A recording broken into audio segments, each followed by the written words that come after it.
What is reality? Reality is what we believe to be true about the nature of our surroundings. But how do we come to decide that true nature? Do we conceive it completely on our own? Or do other devices gently sway our thoughts onto a pre-decided path? This is the hard question we must all ask ourselves as free humans on this planet. Who sculpts your reality?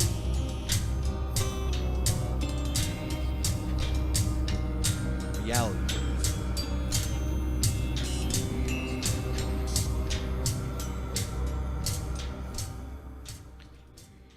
Hey guys, Wednesday night.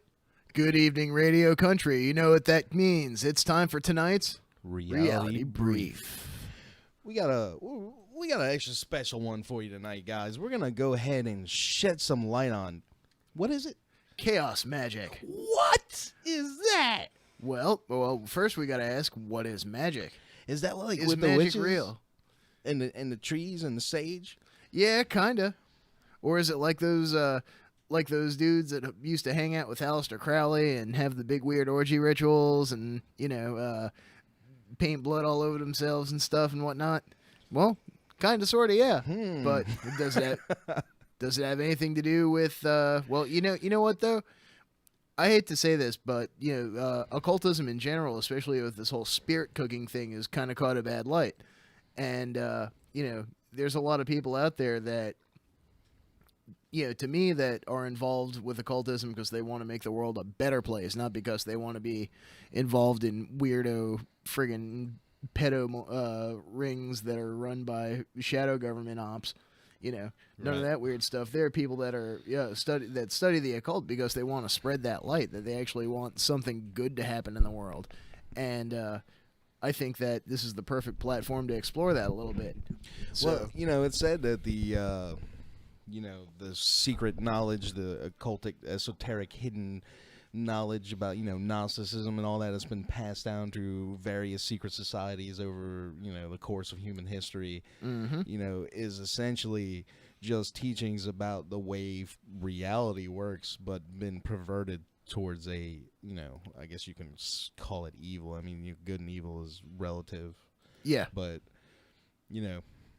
towards that type of slant. So it is worth to consider that maybe there is something to some of that stuff, and not all of it is exactly evil as people would, No, most of it's evil. not. I mean, most of it's, to me, what it is, it's like a discipline, kind of like a martial art, except it's a mental discipline. So it's a way of programming yourself and enabling yourself to think in a way that allows you to affect a change in reality.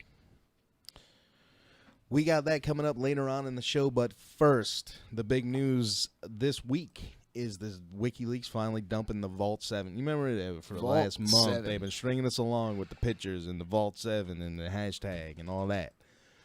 They finally dumped something, and quite startling. Essentially, we already knew, but now there's official documents. We'll see if that makes any difference to the average person. CIA could basically take over your phone, your computer, your car, whatever the hell they want to. They built back doors. They've built themselves, and they've purchased through contracts essentially a backdoor to every electronic device in the world. Yeah, if you have a phone, they know what's on it or can know what's on it. Mm-hmm. And for the encryptions that they can't break, well, then they just do it pre-encryption and they log it. That's why they cracked. They record the phone. encrypted data. Yeah, that's why they cracked everybody's phone. They record the data before it even hits where it's getting encrypted at. It's crazy. We've been saying it. We've been saying this shit forever, and now it's just proof. And I feel like it's not even going to matter.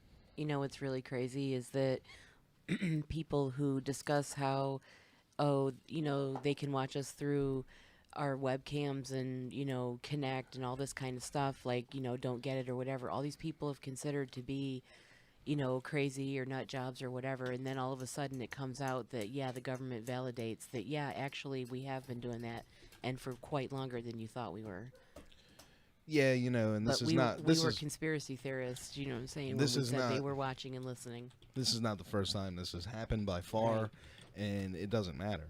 You're still wearing the tinfoil hat. I made a slouchy out of mine. So what I want to do is, because there's a lot of stuff floating around the internet, different information, but we want to go straight to the source because I'm sick of all this crap, man. WikiLeaks press release today, Tuesday, 7th March 2017. Okay, so this just broke out yesterday, guys. WikiLeaks begins its new series of leaks in the U.S. Central Intelligence Agency, codenamed Vault 7 by WikiLeaks. It's the largest ever publication of confidential documents on the agency. The first full part of the series, Year Zero, comprises 8,761 documents and files from an isolated high-security network situated inside the CIA's Center for Cyber Intelligence in Langley, Virginia. It follows an introductory disclosure last month of CIA targeting French political parties and candidates in the lead-up to the 2012 presidential election, which we covered when it came out. Recently, the CIA lost control of the majority of its hacking arsenal, including malware, viruses, trojans, weaponized zero-day exploits, malware remote control systems, and associated documentation. Oh, well, that's wonderful. Yeah. Best news ever. So, And it's out there, like, for anybody. Like, we'll see as this goes on. well, I mean, it could be argued from a certain perspective that it's better that the government doesn't have a monopoly on those things. Or that governments in general don't have a monopoly on those things. The question is, I just can't. whose hands would they fall into? I just can't see any good use for this shit. I mean, I understand. Well, yeah, I mean, they spy on each other, the government spy on each other, and all that bullshit. But all right, so this extraordinary collection, which amounts to more than several 100 million lines of code, gives its the possessor the entire hacking capacity of the CIA. The archive appears to have been circulated among former U.S. government hackers and contractors in an unauthorized manner. So it's like, you remember the Anarchist Cookbook from back in the day that you got on the hard drive, little text file? Yeah. It's kind of like that, but for government hackers. The archive appears to have been okay. Well, on the bright side, they also recently showed us a good way to skip having to log into or having to register Windows 8. So thanks for that. So Not that anybody wants Windows 8. one of whom has provided WikiLeaks with portions of the It's archive. better So than that, Windows 10.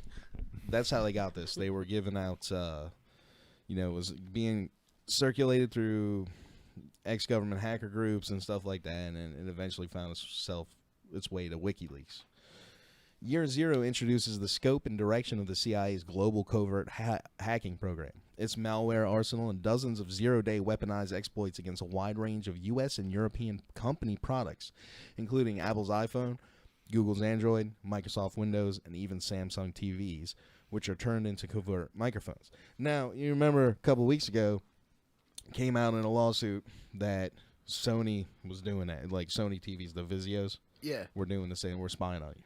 Ha! Glad I never bought one of them pieces of shit. So, there's just more.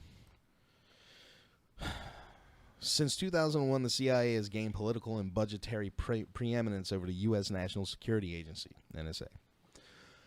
The CIA found itself building not just its now infamous drone fleet, but a very different type of covert globe-spanning force, its own substantial fleet of hackers. The agency's hacking division freed it from having to disclose its often controversial operations to the NSA, its primary bureaucratic rival, in order to draw on the NSA's hacking capacities. Who I'm sure are all people of the highest moral caliber. Right. So, at any time that, this faction inside of the CIA, because look, we know that how this stuff works, right? You've got different factions with their own people inside these intelligence agencies. Correct? Right. So it makes sense for them to wanting to do things that the other wouldn't want to know about, or that they wouldn't want them to know about. So yeah, you think this is why the CIA since 2001 has gained political and budgetary by the end of 16, the CIA's hacking division, which formerly falls under the agency's Center for Cyber Intelligence, had over 5,000 registered users. Wow. They've got an army of 5,000 hackers, right? Super lead hackers. And have produced more than 1,000 hacking systems, Trojans, viruses, and other weaponized malware. Such is the scale of the CIA's undertaking that by 16, its hackers had utilized more code than that used to run Facebook. Goddamn. The CIA had created, in effect, its own NSA, with even less accountability and without publicly answering to the question as to whether such a massive budgetary spend on duplicating the capacities of a rival agency could be justified. So when you hear people talking about the deep state and the shadow government, well, yeah, this is exactly the kind of shit they're talking about. In a statement to WikiLeaks, yeah, because listen, the people who are really controlling shit has their people inside these organizations doing things for them to further their agendas, right? So when one administration comes and goes, almost all the people that are still in them agencies are still there. They might change the head, but most everybody keeps their job, and that's how you get shit like this going on still. In a statement to WikiLeaks, the sources detail policy questions that they say urgently need to be debated in public, including whether the CIA's hacking capabilities exceed its mandated powers and the problem of public oversight of the agency. The source wishes to initiate a public debate about the security creation, use, proliferation, and democratic control of cyber weapons. Once a single cyber weapon is loose, it can spread around the world in seconds to be used by rival states, cyber mafia, and teenage hackers alike. Julian Assange, WikiLeaks editor, stated, "There's an extreme proliferation risk in the development of cyber weapons. Comparisons can be drawn to the uncontrolled proliferation of such weapons, which result from the inability..." When they say weapons, I mean, do they just mean being able to shut somebody's shit down, or can they, send a virus that makes your PS4 overheat and explode, or what? Man, there's 8,000 documents. The blood. And I started looking through some of it, but Are there viruses that can turn your monitor into a bomb or something like that? it's gonna. They had a scene on that on the Transformers movie where all the little electronic things turned into little monsters and started waging war against us. That'd be fun. Yeah. We could go down that wormhole. All of your toaster turns into a little mechanized lobster thing, and it starts pinching your balls. Comparisons can be drawn between the uncontrolled proliferation of such weapons, which result from the inability to contain them, combined with their high market value in the global arms trade. So there's somebody can get their hands on this and sell it on the black market. The significance of Year Zero goes well beyond the choice between cyber war and cyber peace. The disclosure is also exceptional from a political, legal, and forensic perspective. WikiLeaks has carefully reviewed the Year Zero disclosure and published substantive CIA documentation while avoiding the distribution of armed cyber weapons until a consensus emerges on the technical and political nature of the CIA's program and how such weapons should be analyzed, disarmed, and published. So they're not going to let it out. No. But it's already out there. They're not going to let it out anymore. I hope it gets in somebody's hands that's got a good agenda for once. WikiLeaks has also decided to redact and anonymize some identifying information in the Year Zero for in-depth analysis. These redactions include tens of thousands of CIA targets and attack machines throughout Latin America, Europe, and the United States. See? Attack machines. While we are aware of the imperfect results of any approach chosen, we remain committed to our publishing model and note that the quantity of published pages in Vault 7, Part 1, already eclipses the total number of pages published over the first 3 years of the Edward Snowden NSA leaks. God damn. So this, basically everything the conspiracy theorists like us have been telling you this entire time is true.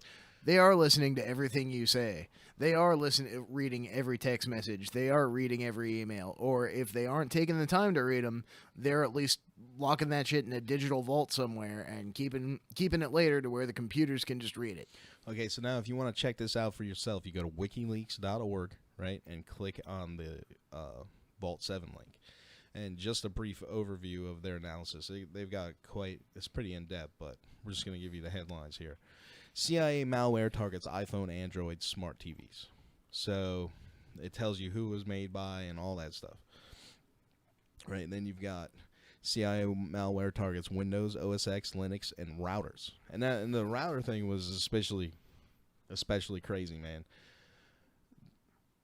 Another thing they can do is take your cell phone, right? And if they hack your cell phone and it's connected to the router, they can have access to every computer that's on that network through your cell phone. Mm-hmm. Yeah, all you got to do is have one little foot in the door, and then once they're into your system or network or whatever, they're in. Let's see, CIA hoarded vulnerabilities. Yeah, so year zero documents show that the CIA breached the Obama's administration's commitments. Many of the vulnerabilities used in the CIA cyber arsenal are pervasive, and some may have already been found by rival intelligence agency or cyber criminals. As an example, specific CIA malware revealed in year zero is able to penetrate, infest, and both control the Android and iPhone software that runs or has run presidential Twitter accounts. The CIA attacks this software by using undisclosed security vulnerabilities. 0 days, in quotations, possessed by the CIA, but if the CIA can hack these phones, then so can everyone else who has obtained or discovered the vulnerability. Cyberware programs are a serious proliferation risk. We already talked about that. U.S. consulate in Frankfurt is a covert CIA hacker base. All right. Well, that's fun to know. In addition to its operations in Langley, the CIA also uses the U.S. consulate in Frankfurt as a covert base for hacking covering Europe, Middle East, and Africa. Wow. They got busted, dude. They got busted hard. It is Germany, so they probably have all kinds of awesome porn there. I can't really blame them. They got busted hard with this shit, man. Well, talking about porn, because when you're talking about like smart TVs and stuff, if they are watching you through the little eye hole, then they're watching you when you're watching porn. Well, so far all we've seen is that they're activating the microphone. Well, if someone's gonna watch me while they're watching porn, at the very least they could send a tip or something. But they do have the capability to watch you through a USB webcam, so I would assume if there is a TV with a camera in it, they can obviously have access to it. See how the CIA dramatically increased proliferation risks. So evading forensics and antivirus. So and that's another thing, man. Like. They have backdoors built into all kinds of programs, especially antivirus programs. Mm-hmm. All right.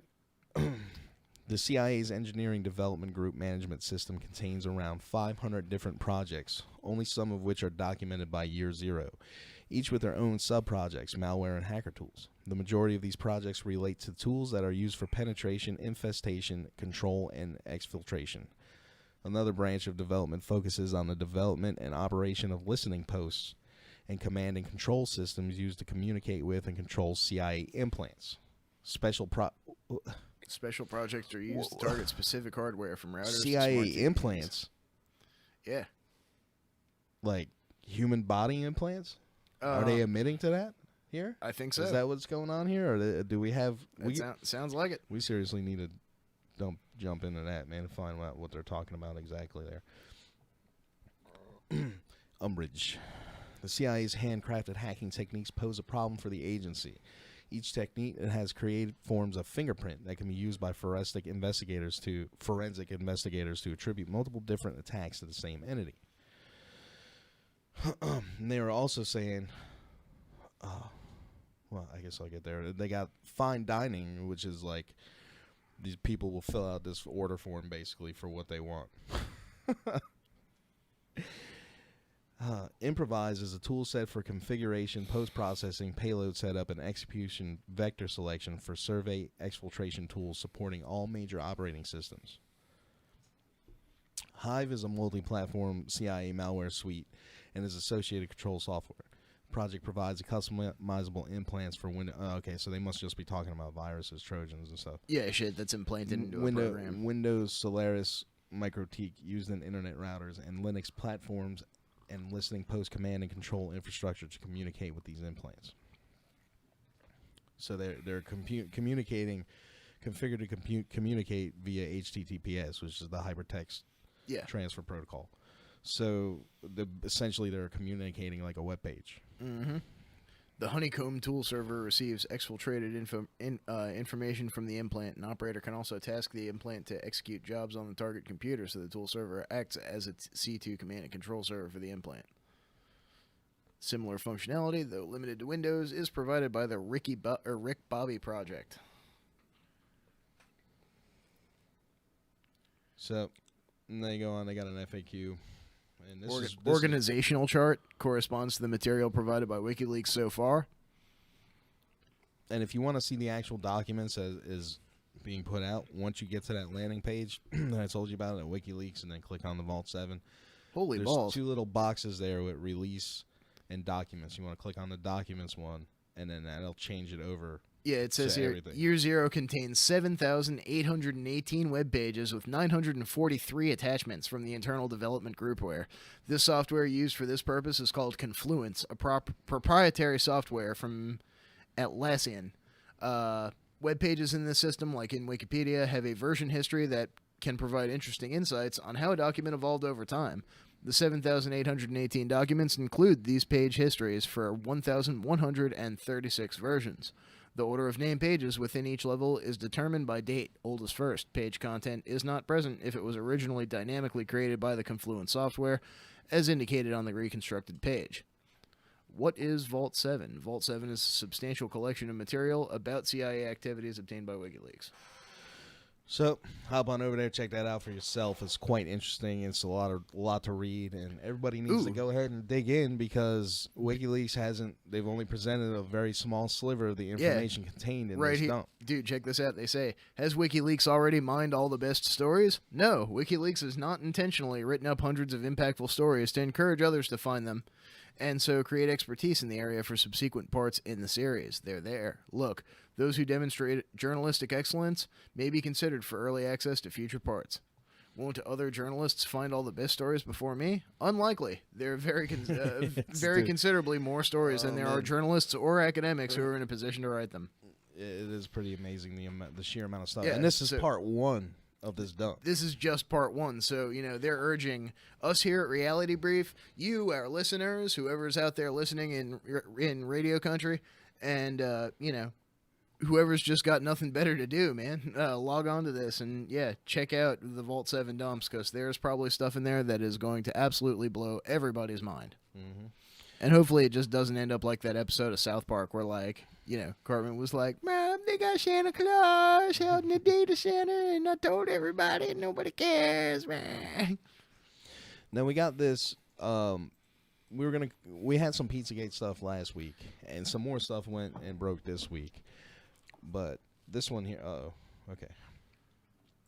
This was another bust, right? So 12 arrested in high-profile sexting, and this is up at Tallahassee.com. Happened in Florida. Each day, law enforcement officials routinely run operations to snare child predators. For the past week, though, those operations in North Florida netted a dozen men, 8 in Tallahassee area, seeking to engage in sexual acts with who they thought were teens. All right, now listen to this. This is the important part. One was a college student. One, Michael Chilemensky, was the manager of the Florida House of Representatives Page and Messenger program. Damn. Now, if you don't know what that is, it's essentially, interns that they get real young to go and run papers. And it's always kind of been speculated that, What's the difference between Congress and the Library of Congress? In the Library of Congress, you're not allowed to lick the pages. Another was Dayton Kramer, a retired Army colonel and high-ranking attorney with Florida State University, while another was a retired doctor from Washington State, who investigators say was a documented child predator. So, and it goes on. You can read the whole thing if you want to go there, but it's just more busts coming through on this. Mm-hmm. Hopefully it continues and they actually get up high. It seems like they're taking out more and more bigger targets here. It's got a full list of the 12 men. Tying back into our last story, there's another headline, this one coming from Ars Technica. To keep Tor hack source code secret, DOJ dismisses child porn case. Department of Justice, disclosure is not currently an option. Rather than share the now classified technological means that the investigators have used to locate child porn suspects. Here, we're going to go ahead and share this.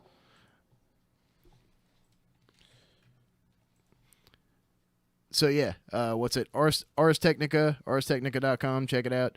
Rather than share the now classified technological means that investigators have used to locate a child porn suspect, federal prosecutors in Washington state have dropped all charges against a man accused of accessing Playpen, a notorious and now shuttered website.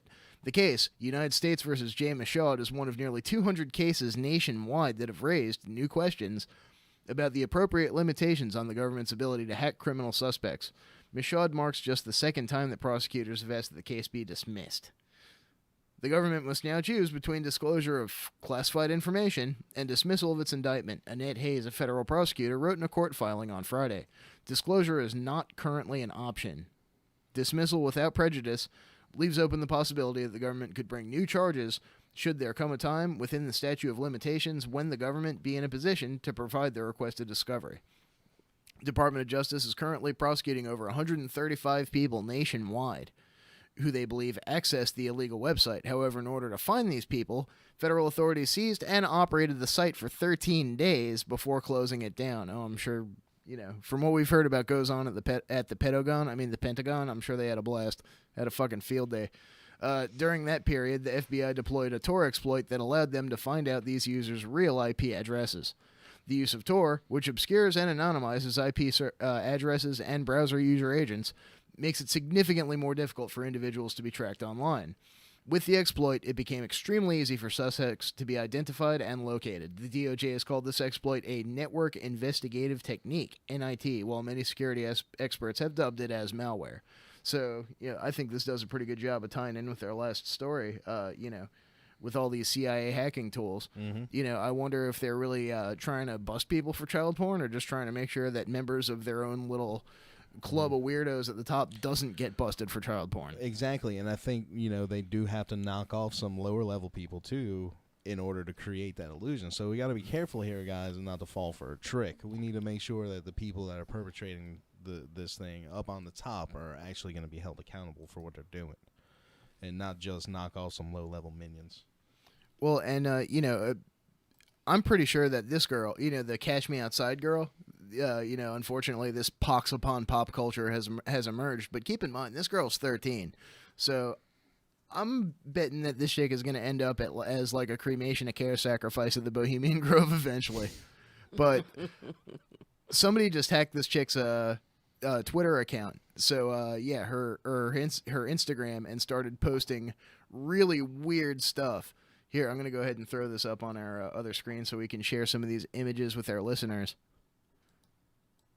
But, yeah, it's just like this red static and tire tracks.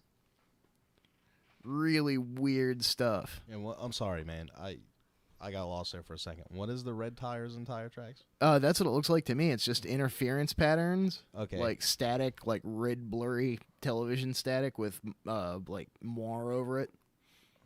And what are they saying? That's what now?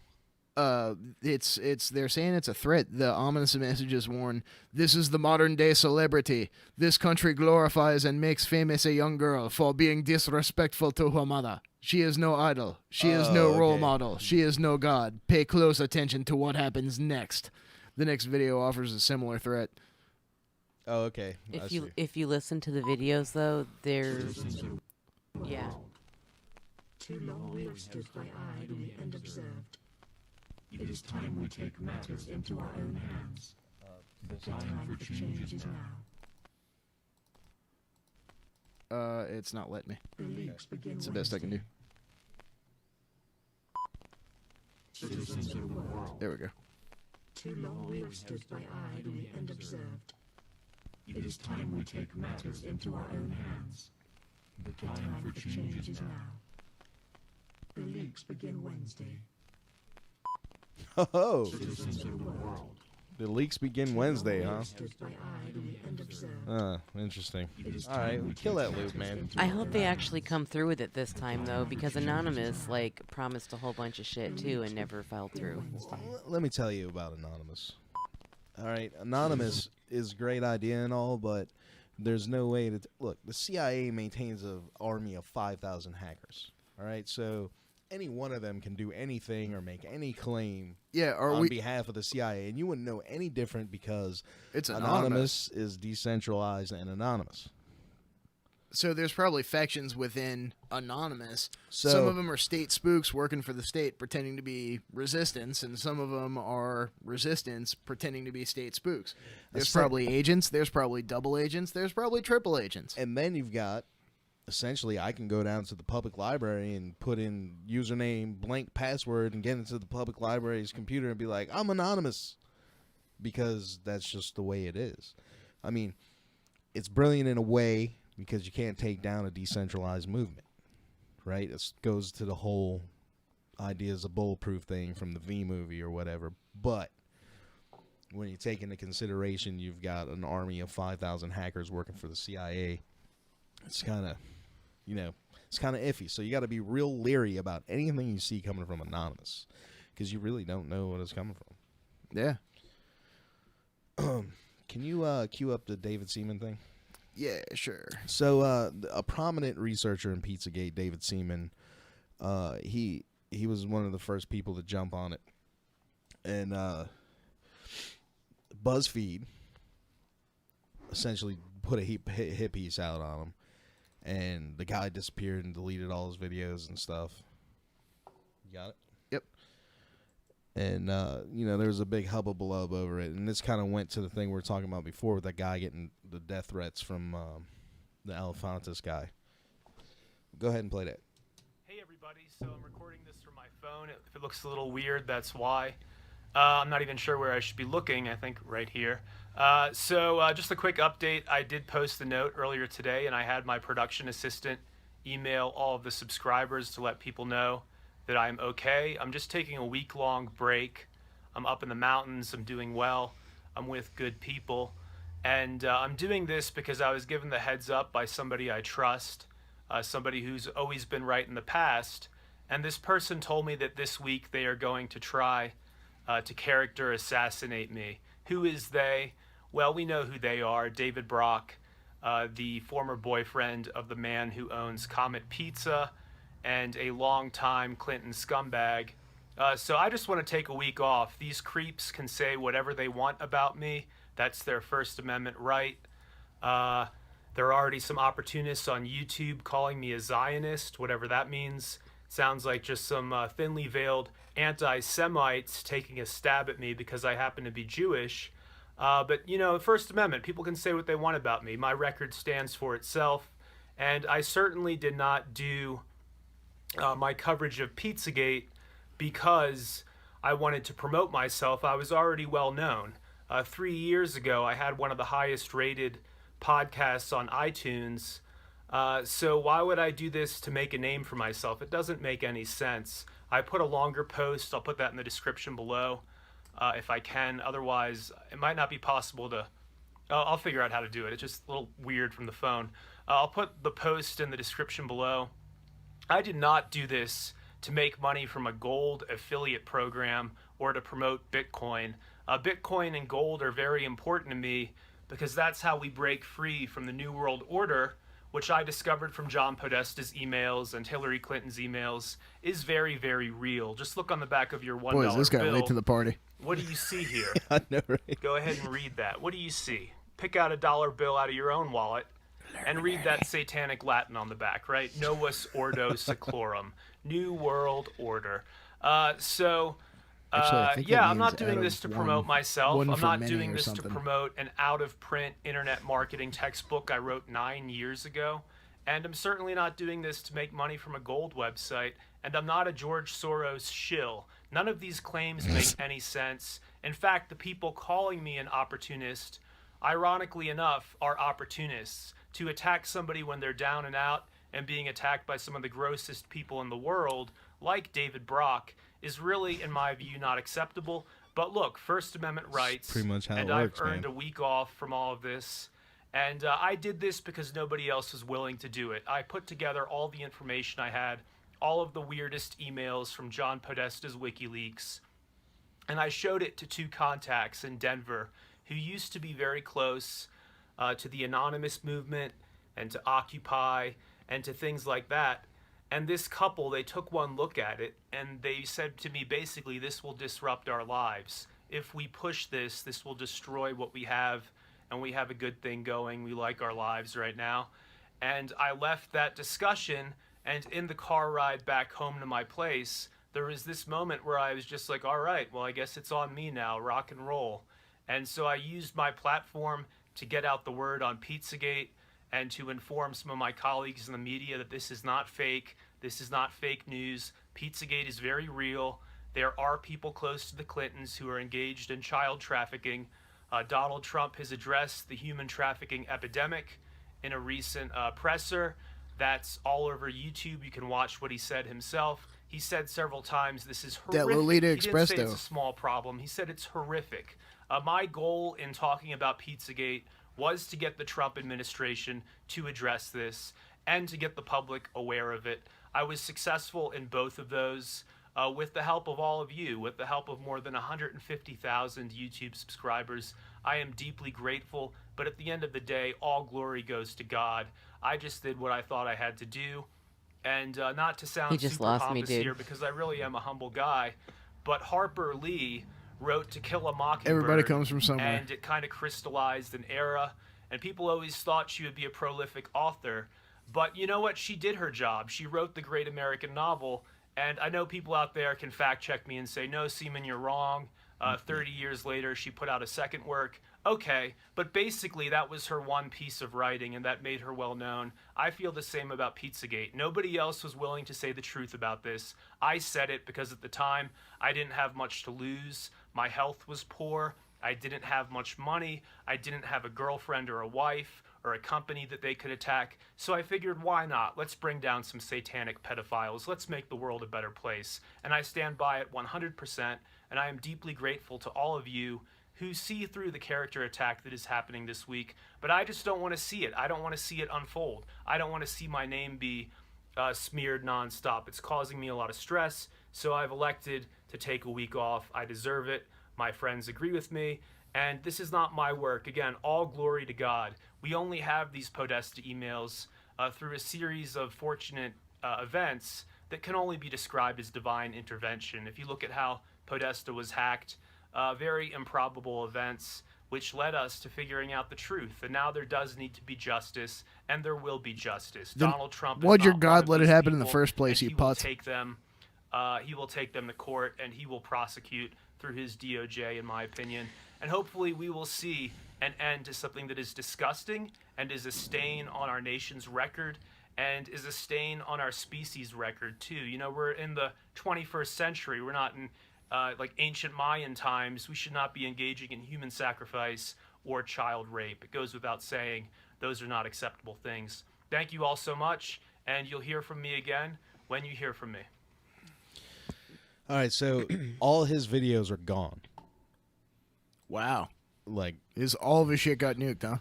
I don't know if he took it down. There was really no explanation given for this. But, there was a lot of research into the stuff there. And they're all gone. As far as I know, they're not back yet. So we're just going to have to wait and see how this, unfolds here. You know, But it's- speaking of satanic pedophiles, watching the Tony Rodriguez video footage of his interview, he discussed where there was ritualized sex abuse and stuff like that. Absolutely. Before when he was abducted and before he was made a slave. The ritual sex abuse and stuff like that is pretty prominent in a lot of secret space program stories. And it's super involving high slavery society, and all that. like Mhm. elite society. Exactly. Yeah. What's That's it? a good point, Lori. Apparently, Elijah Wood even came forward, Yeah, and that happened a while ago. Though. Was that a while Yeah. ago? What's it? Recently, there was a bust involving some pretty high profile people. Who's that? Did we get to this? Yeah, that was the one with the okay. Page Tallahassee. guy. Oh, okay, that was the Tallahassee one. Okay. So, I do want to remind everyone listening out there in Radio Land and on the YouTube, Twitch, wherever you may be hearing this at or seeing, you can call us at any time. You want to talk about anything, the number is 757-525-3276. That's 757-525-3276. We want you to take this number, and we want you to like write it everywhere. We want you to write it in every men's room stall you come across up and down I-95. And while you're at it, you should write radiofreeradio.com or radiofradio.com too. Also, Because if you write don't that call on in, bathroom walls. the space Nazis will probe your anus. They will, with a nightstick, and it won't. Dan be any has seen fun. the probe. All right, so bam, bam, bam. So Antarctica, we were supposed to get into this last week. It may be a little old now, but you got the video for that? Yeah, I think I do. Okay, so there was an evacuation in Antarctica. Yeah. They took everybody out. I was hearing rumors in the SSP circles that, I can't confirm whether this is the truth or not, but supposedly the Fourth Reich or the Dark Fleet, the Nazis, whatever you want to call them, had launched a nuclear strike on a facility in Antarctica. Huh. Well, that kind of squares with something I heard on Coast to Coast. There was a guy on Coast to Coast AM the other night talking about how there was this huge chunk of ice that's about the size of Rhode Island that's getting ready to break off of Antarctica. And then when that happens, the glacier that's behind it is going to start moving really fast. And there's a research base on top of that glacier. So they realize that whole thing's going to be going into the drink in a couple of months. And in a couple of months, it might be really hard to get down there. Because that's, that it's a shitty time to get to Antarctica because it's winter in the southern hemisphere, or summer. So we need to get in there and get them. And we talked about a couple weeks ago the high levels of radiation getting picked up everywhere. Over They Europe. were sending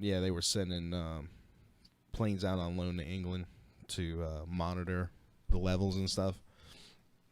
So that that kind of it all happened right around the same time. Now this is, like I said, this is probably 2 weeks ago. So we got this other video. We're gonna go ahead and play that for you. Go ahead and start that. Mass evacuation of Antarctica happening just now. All civilians and scientists being flown out. Special operations and military moving in. This astonishing report was published at Godlike Productions. An anonymous wrote, "I'm a civilian contractor for a defense industry company you've probably heard of.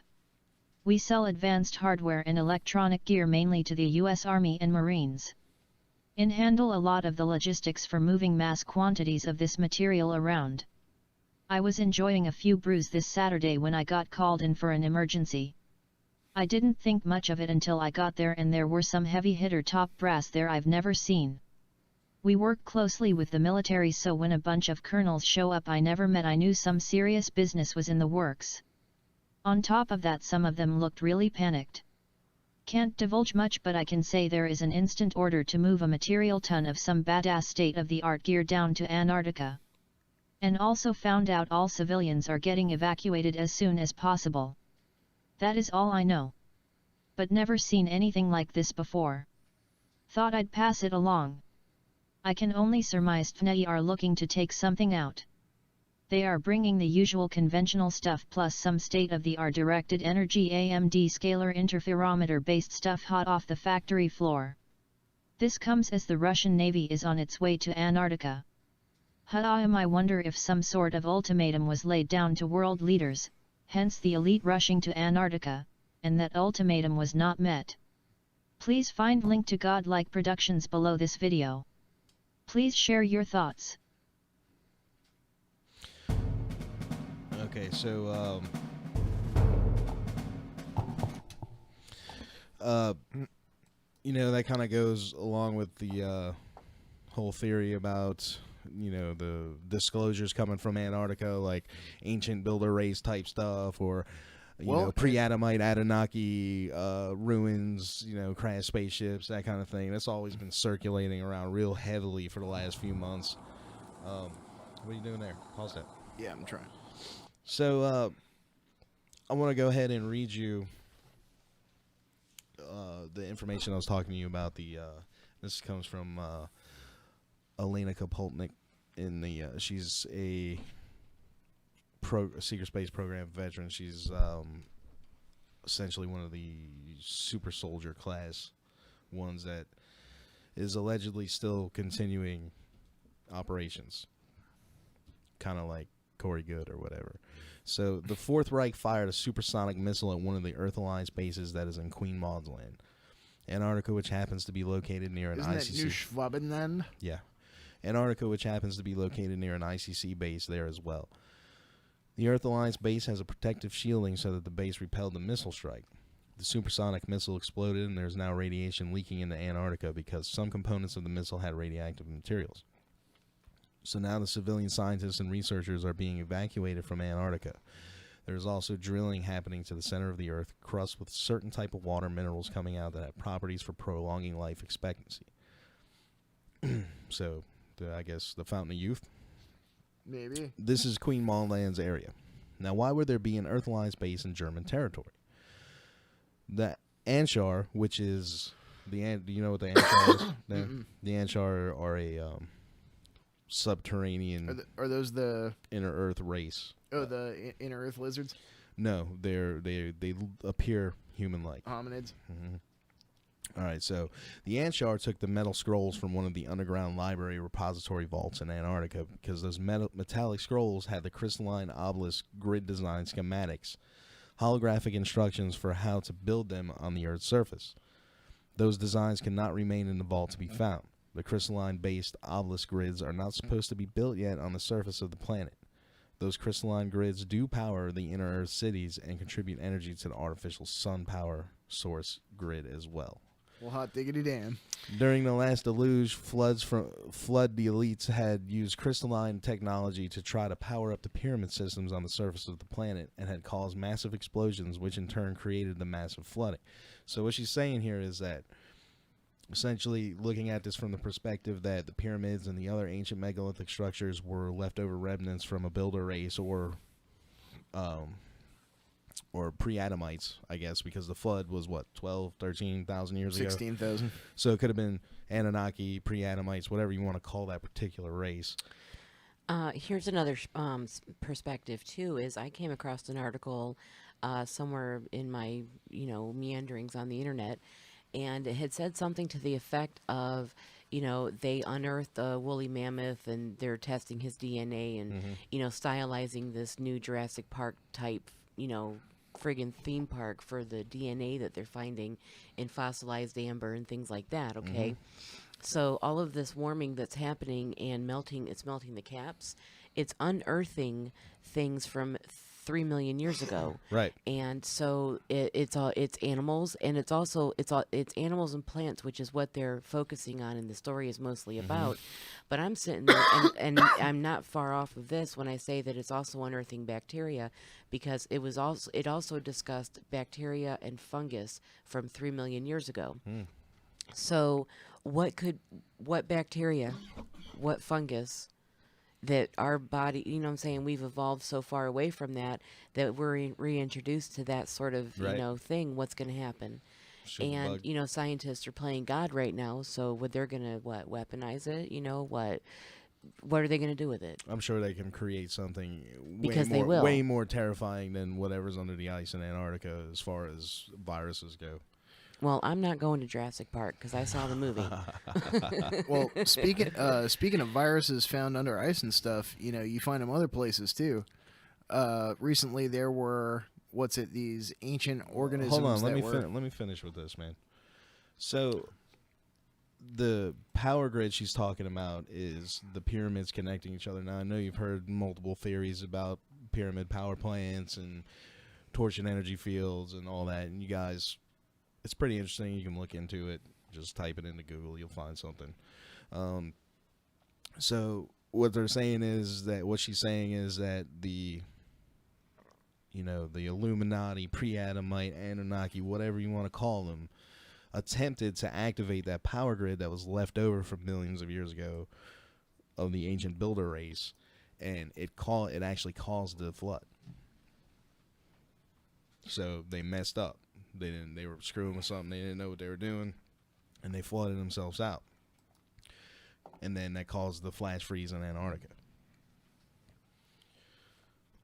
Okay, so right on.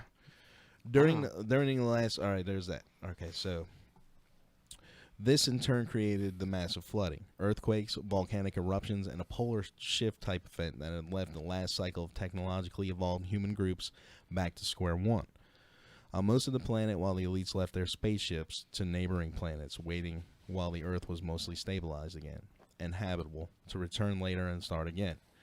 I wonder if the SSP data glass pads have any information on what the elites had done to cause the latest global disaster.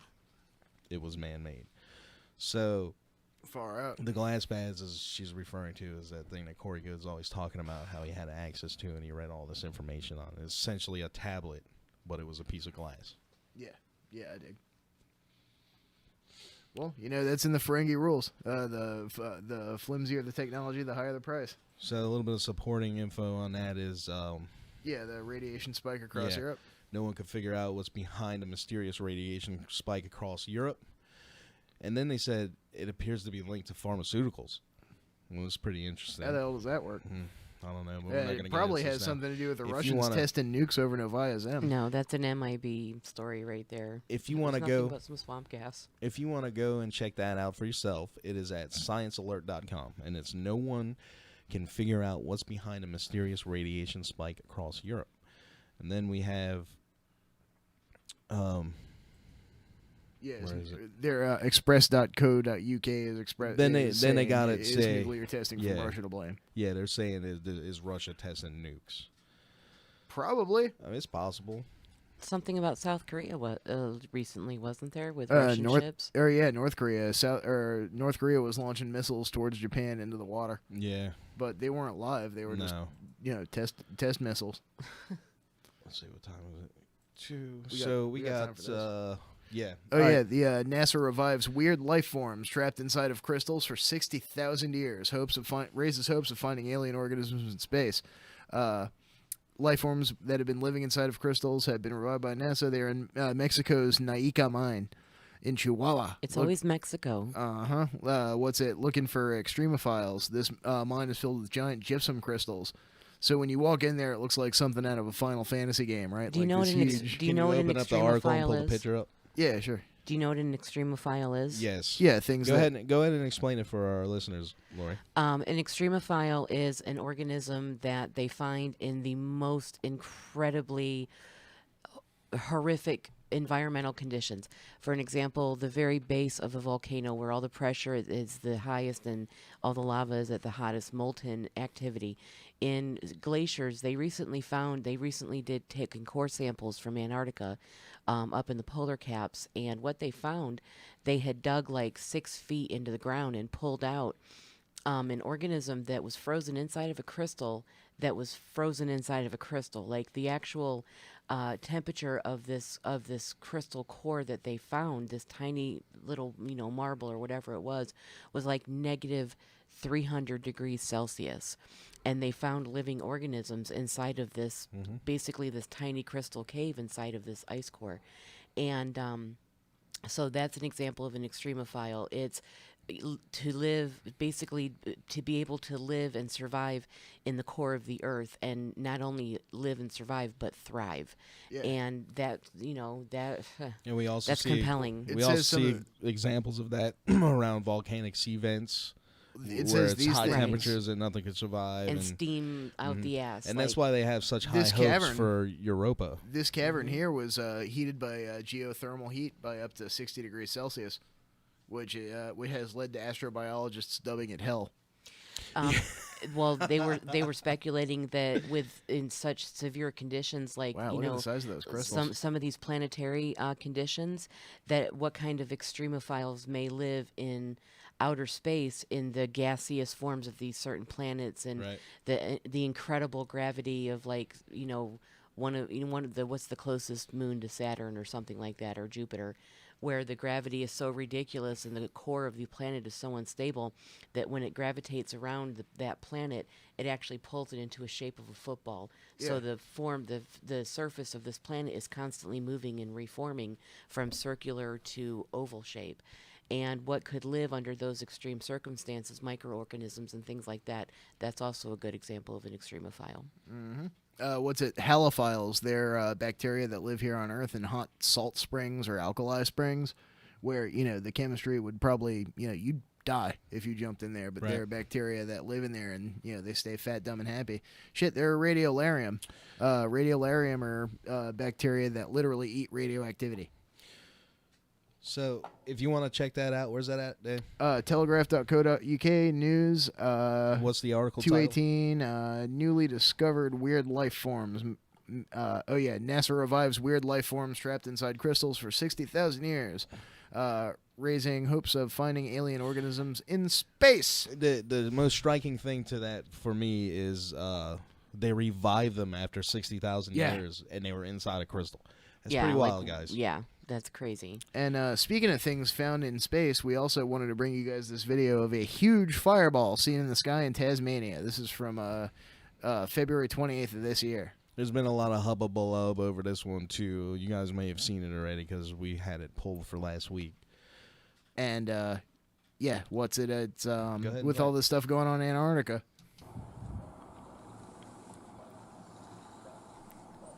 Look at it! Look at that. So for those of you listening on the radio, Fuck. it appears to be conular. What is it, like a football shape almost? It's the pillar of fire for leading the Israelites through the desert. It looked like two distinct trails too. Like it Yeah, was coming from like two different engines. places. It looks like the shape of the fire Yeah. streaking off of it as it comes down through the Uh-huh. atmosphere. Because you got to think that thing is moving so fast that the air around But it see, here's the is thing. compressed to the point where it heats up and catches on fire. It looks like dusk, right? Yeah. When this was taken. So to me, that glow, that orangish hue could actually just be the sun. That might not even be fire. Huh. Possible. Would it be like a cloud formation or something? It would Or, still be you know, something any- phenomenal. some type- some type of superheated aerosol, gas. you know Anything- what I mean? Like, Anything moving yeah. at that kind of speed is going to superheat the gas Right. around it. But it doesn't really, to me, I don't really see the characteristics of fire. And being the time of day, Well, no, it wouldn't so much be fire. It's not fire like you're thinking of it, but it would be basically a trail of steam. yeah, see, I could dig that. And it just appears into the sky coming down, like it's like suddenly came into view. Mm-hmm. Do you think it's a piece of? I mean, where they were talking about asteroids. Could be that, space junk. It could be Right.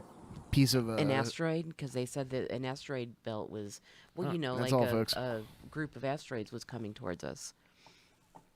I don't know. What was the date on that video? 228. 228. So right at the end of February. Yeah. Who knows? Who knows what that is? I mean, it could be anything. It could be a perfectly reasonable explanation. Or there can be a totally crazy explanation. Well, with any hope, Project Moondust is on it, and I'm thinking, there's so much shit that falls out of the sky, so much crap that we leave floating around the planet. One last interesting little nugget, I actually found this on Minds.com.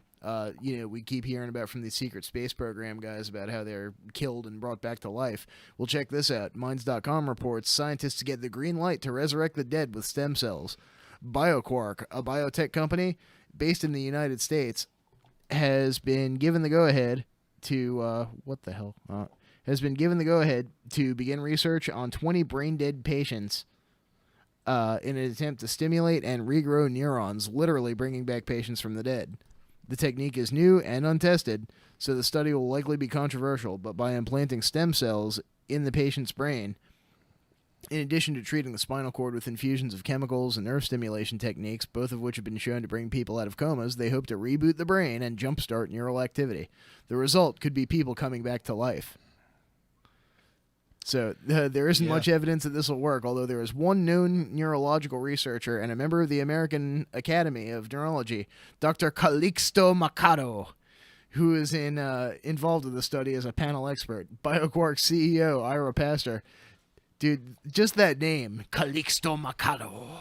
Like that guy is like a necromancer or something. Like BioQuark CEO Ira Pastor said, that to undertake such a complex initiative, we are Kaiser Soze. yeah, we are combining biologic regenerative medicine tools with other existing medical devices typically used for stimulation of the CNS in patients with other severe type disorders of consciousness.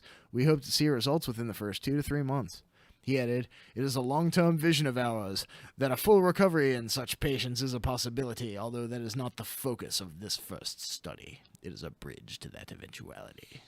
I'm not sure if he said it like that. He probably did. You know, I've often considered that maybe the whole regen tank thing is actually them just I'm thinking maybe they don't just have DNA on file, maybe they have a consciousness on file. Yeah, like a brain print. So like you're not being brought back to life so much as being cloned and then re-imprinted with your consciousness.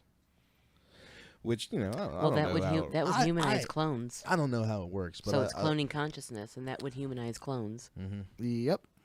Now there's a lot of talk of consciousness swapping into robots and stuff, so I don't think it's that far of a stretch to think that if they can do that, then they could do it to humans, especially if considering they're on the level of technology that they're purported to be.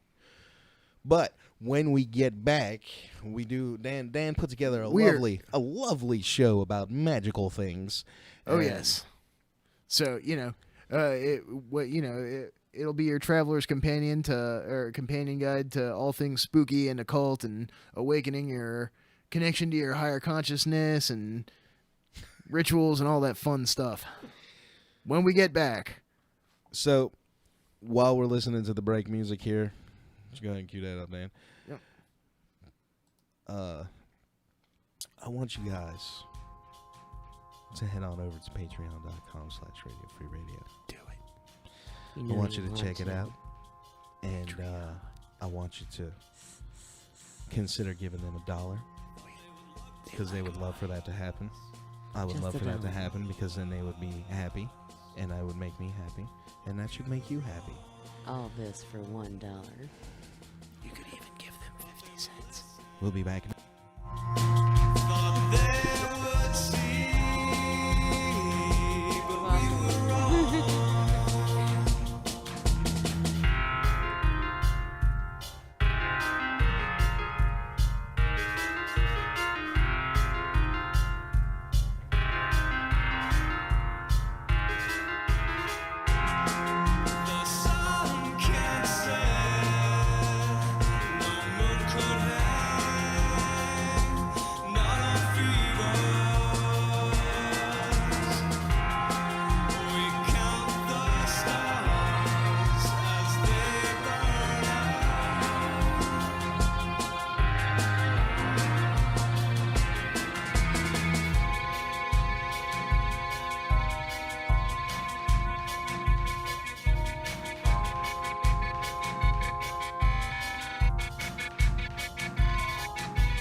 Saturn, virgin mother of virtue.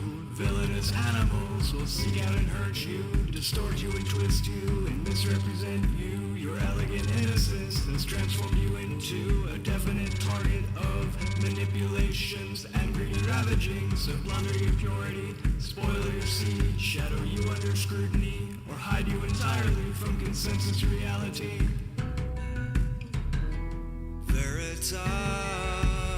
Veritas, one and only.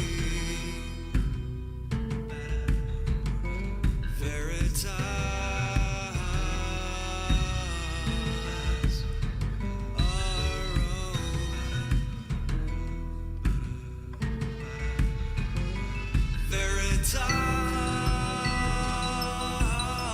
Veritas, we will find you.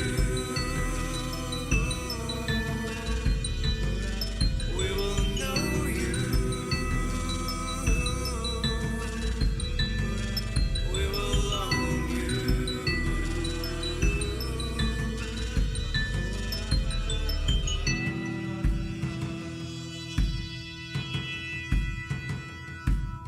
Seeking her endlessly, she's ever elusive.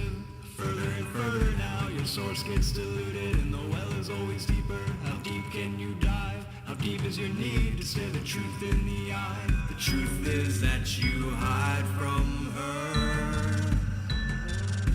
You are vulnerable as you lied to yourself.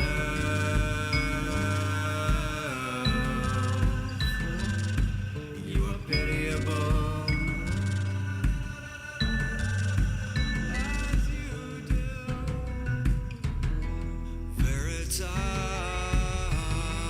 one and only. Veritas, our own.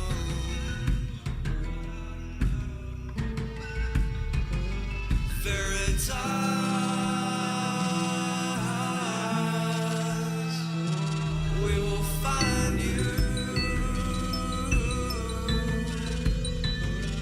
We will know you. We will own you.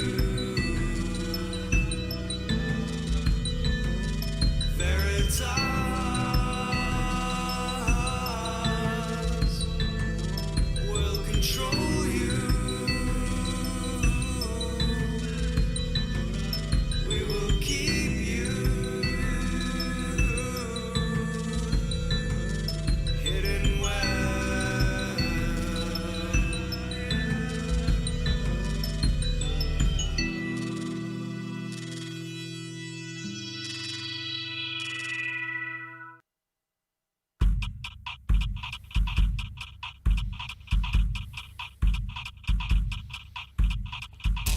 Ladies and gentlemen, we are back, We have returned from the abyss of the broadcasting live on Radio Free Radio, www.radiofradio.com.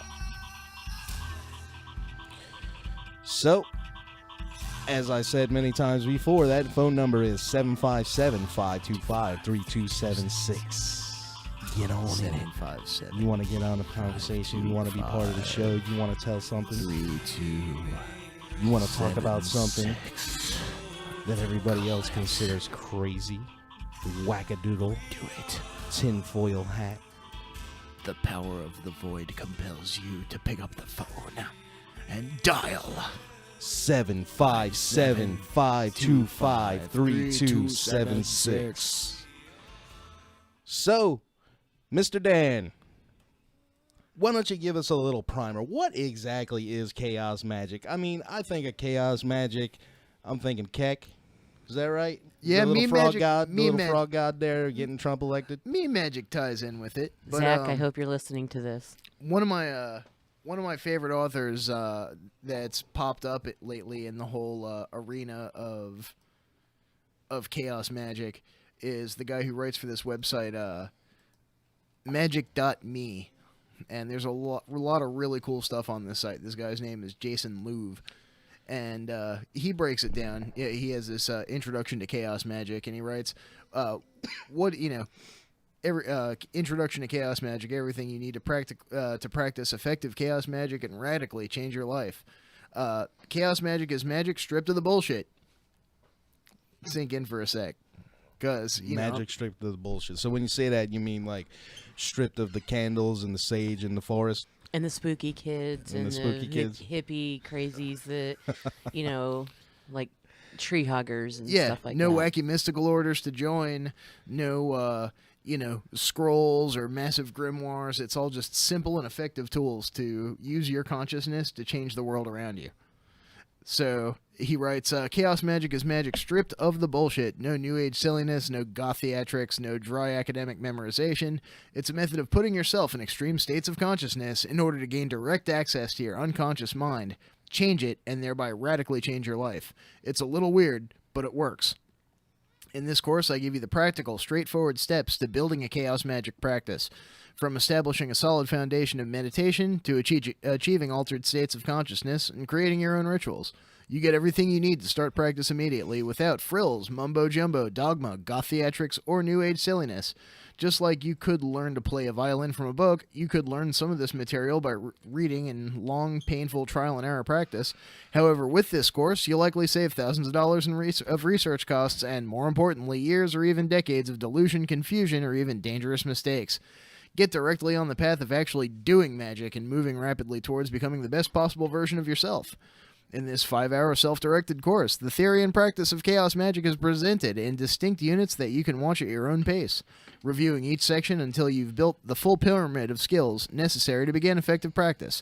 You'll walk away with everything you need to become a full-on practicing chaos magician, with a full comprehension of ritual praxis, empowered to rewrite your reality on your own terms with an almost unfair advantage in life that very few ever invest in gaining. See you in class. All right, look. Cut the shit, man. Get to the point. What is chaos magic? Well, Aleister Crowley himself said that magic is the act of using human consciousness to effect a change in reality through means not currently understood by Western science, which to date is really the best definition of magic I've ever heard. Anything that you do to alter reality through means that science can't really quantify yet is considered magic. So that gets me to my question then. You said chaos magic is magic, stereotypical magic like you would think, without all the bullshit, right? So how does one utilize, what does a chaos magician do if he's not lighting candles in the forest with the sage? Well, I mean, there may be candles and stuff involved, but what's nice is you can strip the rituals down from, all the robes and trappings and ornate stuff that you typically see. Like, with Wiccan rituals, you'll have an altar with various elemental tools and, broomsticks and censers full of burning herbs and stuff.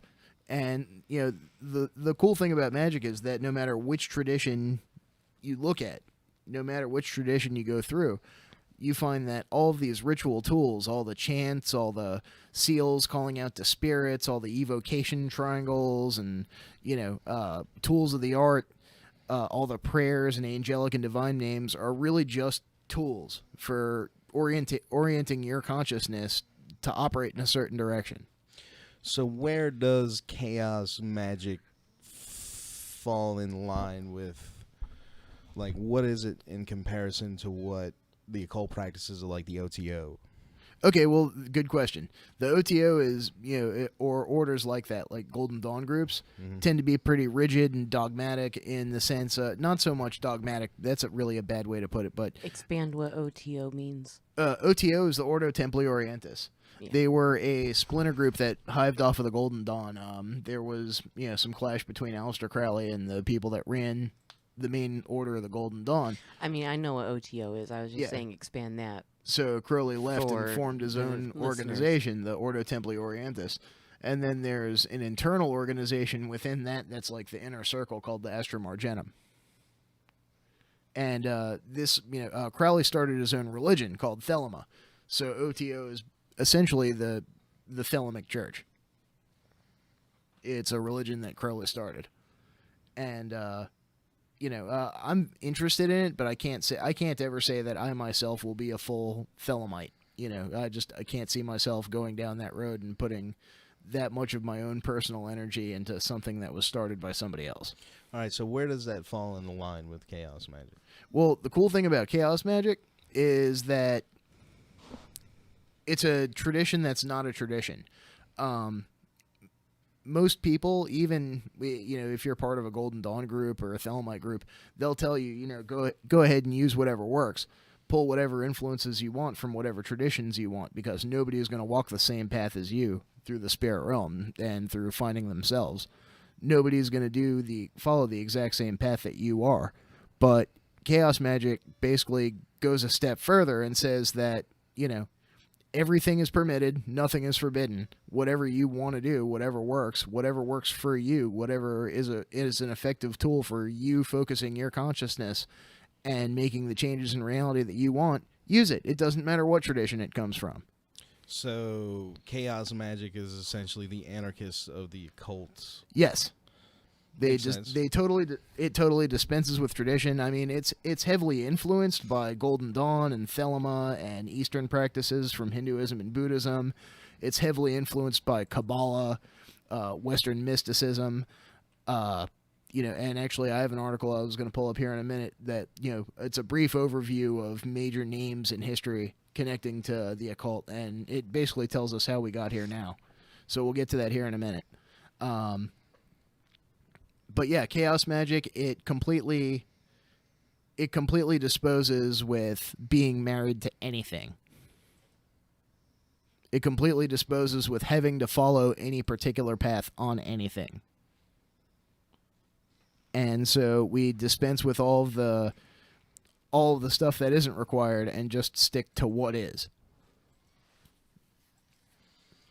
Do you understand, though, that inside of it, this is a meticulous structure, but inside of this meticulous structure is also another structure of 3 segregations of white, gray, and black. And so you're still responsible for the actions that you put out into this world, because when you ascend to that place where you need to be, where you start making those changes in your higher consciousness, your intention goes a long way with to be the deciding factor in what am I doing here? Who is this affecting? How will this affect? It's be careful, like when you stroke a genie lamp, you don't want to be vague. You want to be extremely detailed, and your intention is also part of that wish, so you have to be, be careful what you ask for, basically, and understand that when a fly, flies into a web, the reason why the spider comes out is because the fly vibrates that entire web. So be careful. There's, practice responsibly. So I keep telling Dan Yeah, every always. time we drive by this undisclosed location and he starts going in there with that hoodoo. Hey, I keep telling him that, Dan. That's my area. I'm like, look, Dan, don't do that in my car, man. My car is not paying for your magic, buddy. Don't practice magic in my back seat. This is it, man. There's a rule in my car. No magic in my car. Well, sometimes you just have to rain was hellfire funny. on plays, okay? All right, so what's it? Ray Sherwin, this guy leaves this article at chaosmatrix.org, where you should stop by and check out if you want to read up on chaos magic in general. He says, chaos magic has its root in every occult tradition and in the work of many individuals. If any one person can be said to have been responsible, albeit unintentionally, for the present climate of opinion, that person would be Austin Osman Spare, whose magical system was based entirely on his image of himself and an old egocentric model of the universe. He did not intend that the system be devised for his own use, should be used by others, since it was clear to him that no two individuals could benefit from the same system. Nor did he fall into the trap of presuming that the information revealed to him, or by him, was pertinent to all mankind, and as all the messiahs did, Aleister Crowley came to look upon himself as a black brother, purely because he refused to accept Crowley's law of Thelema, preferring instead to work beyond dogmas and rules, relying on intuition and information uprooted from the depths of self. The most recent public expression of chaos magic has been through the work of the Illuminates of Thanateros, an order of which Pete Carroll and I, the author being Ray Sherwin, initiated in 1978. Our aim at that time was to inspire rather than lead magicians interested in the chaos concept by publishing ideas of a practical nature. Our approach differed to Spare's only inasmuch as we were interested in group as well as solo magic. The response to our workings was much greater than we anticipated, and by 1982 there were groups working in America, England, Australia, Egypt, and Germany, as well as allied groups such as the Circle of Chaos, and many individuals working alone. The difficulties of running such an order soon became apparent. What seemed simple to us, both in a concept and technique, was not simple to people who had not suffered the bizarre and arbitrary intricacies of what is now referred to as traditional magic. This put us in an awkward position, because it meant that a magical concept which, by our own definition, could not be taught now needed to be taught. Both Pete and I held guruship and hierarchy as an anathema, yet we are now being expected not only to teach, but also to lead. It's been said that all systems of magic have the same end result.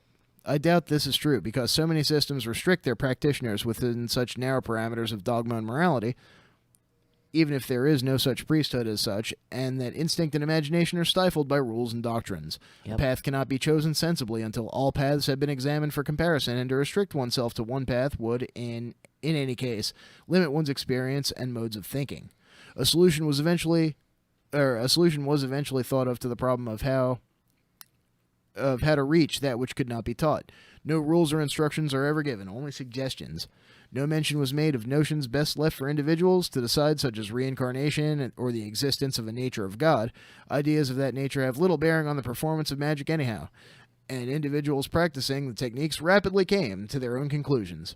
We knew that we were on the right track when we came to collating the information sent to us by individuals and groups. With that exception, everyone who sent results to us considered the techniques that they had used to be extremely potent, but, and this was the important thing, they had all come to different conclusions on matters of philosophy. They had come to such varying conclusions and still wanted to remain within the loose organizational structure that we had set up, and that was more encouraging than anything else. To detail the methods of chaos magic would be spurious. Since they are adequately dealt with in the available publications, it would be useful, however, to point out a popular misconception which has been unintentionally fostered by people writing in specialist magazines. There has been some confusion about the word chaos, some writers believing the word to have been used in this context to express the techniques themselves. Nothing could be further from the truth. Whilst it is correct that some modes of gnosis are effective because they confuse the ratiocinative functions that they ultimately lead to clarity, and magicians involved in the chaos current tend to be meticulous in the way that they organize their program of work. There is a legacy inherited from the 93 system, and that's a shout out to Thelema and Golden Dawn and that branch of magic. We formulated this term chaos magic to indicate the randomness of the universe and the individual's relationship with it. The antithesis of chaos, cosmos, is the universe suitably defined by the successful magician for his own purposes, and that definition is under constant scrutiny and may be regularly changed. Chaos is expressive of this philosophy and reinforces the idea that there is no permanent model for the individual's relationship with everything that he is not. The word encompasses not only those that we know to be true, but what we suspect may be true, as well as the world of impressions, paranoias, and possibilities. If there were anything such as a chaos credo, it would run on the following lines. I do not believe in anything. I do not know what I know. I know what I know, gnosis, and I postulate theories which may or may not enter my system of adopted beliefs when those theories have been tested. There are no gods or demons, except for those that I have been conditioned into acknowledging, and those that I have created for myself. Dude, I had no idea I was a chaos magician. I create and destroy Neither did beliefs I. according to their usefulness. In the words of the wise, nothing is true and everything is permitted. It provided it interferes with no one else. At the group level, obviously a consensus of some sort must be reached. I use the word consensus advisedly because other descriptions such as shared reality would be quite misleading, since no notion beyond the concrete can be shared. It can at best be appreciated. Guidance and technique is always useful, but reliance on books, even books on chaos magic, is best kept to a minimum, in favor of working by instinct. Group workings usually fall into 4 categories: experimental, initiatory, repeated ritual, and celebratory, for which several groups may come together. Although by no means all groups include all 4 categories in their repertoire. More important for a group working any sort of magic is to build and maintain an atmosphere which excites and inspires the imagination. So how do you practice chaos magic? Do you practice chaos magic?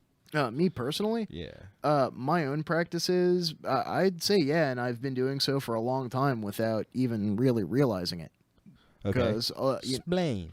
okay, well, a lot of my own personal stuff comes from like the pentagram and hexagram rituals.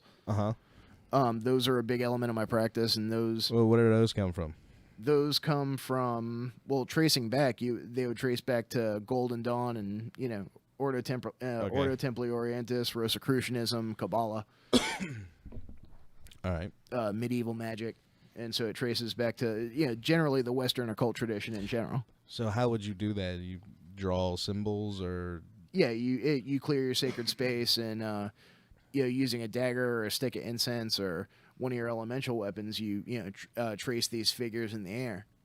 Each You point imbue them with energy. Yeah, you imbue them with your own personal energy, and you use various divine names or angelic names, and you combine the use of saying their names with the Buddhist technique of vibrating. You basically spend about 10-15 minutes getting yourself into a trance state, and completely relax, meditate for a while, clear your mind.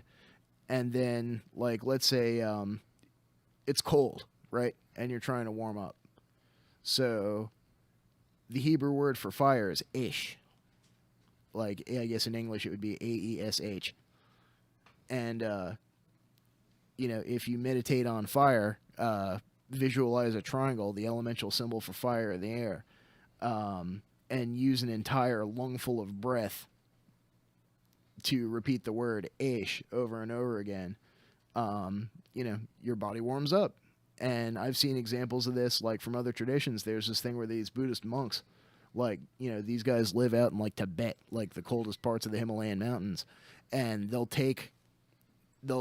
basically strip down to their undergarments, sit on the edge of a cliff, take a blanket and dip it in a bucket of ice water and drape it over themselves. And they do this fire meditation, and they take the time, basically see who can dry the sheet out the fastest. So that's remember I don't know if you ever saw the, I want to say he was a Chinese guy, maybe Tibet, I guess that Tibet's in China, but, where he would, use his chi to, you couldn't stab him or you get run over by a car and stuff. Yeah. Yeah. Or it's here, there was, a little closer to home, I saw this video of a guy who was getting arrested by two cops, right? And they were sitting on him, and they were, tasing this guy. And he goes, "I invoke the power of Yahweh! I invoke the power of Yahweh!" And this cop is tasing him, and he just gets up unfazed, and he goes, "I am acting in self-defense!" And he books, and he just runs across the parking lot. Seriously, this guy, did an invocation right there on the spot, invoked the divine name, soaked the taser hit, and bounced. Soaked a taser hit. So I don't know if he had carbon fiber lining in his jeans, or if that was just a perfect spellcraft roll right there on the spot. But either way, he got away, and it was pretty funny watching these cops trying to chase him too. That's So would you- insane and terrifying at the same time. So would you say to you, for yourself, what is magic? Magic is the science of odds. Okay. Magic is the art of manipulating the odds in your favor. Magic is the art of affecting change in reality for the betterment of yourself and others. Transformation and manifestation. It's energy management. Okay. It's discipline. It's self-mastery. It's self-mastery. It's the pursuit of gnosis. It's the pursuit of knowledge, not just the kind of knowledge that you glean from reading books and ancient tomes, but the kind of real personal knowledge of yourself, your connection to the universe around you, and your overall place in creation, by use of expanding your consciousness and learning how to really program not just yourself, but the reality around you by extension. Without harming anybody. Right. And just for the record, I think that just people who will, it's a controversial subject of between white and black and gray, and people would say, well, why would you do this or that, or how could you do this or that? And the truth is that everybody will find a way, find a way to imbue their intent with to justify, what their workings, what kind of product will come about because of their workings and exactly how it will affect the entire web. And basically, you're a strand in that web when you start to imbue frequencies with the power in your voice, exhaling an entire lungful of air on one syllable of a sacred name for different purposes and things like that. And people will begin to argue the concepts of good and evil, which there is actually a saying that I just have taken with me since the moment I found it in a book by Khalil Gibran, and he wrote, "And one of the elders said, 'Speak to us of good and evil.' And he said, 'Of the good in you I can speak, but not the evil. For what is evil?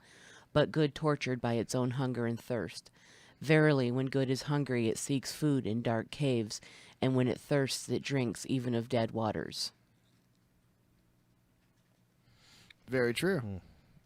Yeah. And I took that with me because in protection of my family, like I was telling, Dan and I were talking about this the other day.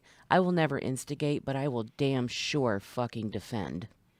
Seriously, yeah. And, to this date, I learned my lesson on. I mean, by means of using magic. I will never attack somebody, but woe be gone. Well, the person who does sometimes me. you do it without even realizing Hey, it. All right. some guy in the YouTube chat said, by some guy I mean Phantom Spy. He said that guy invoked PCP. It's a powerful spirit, buddy.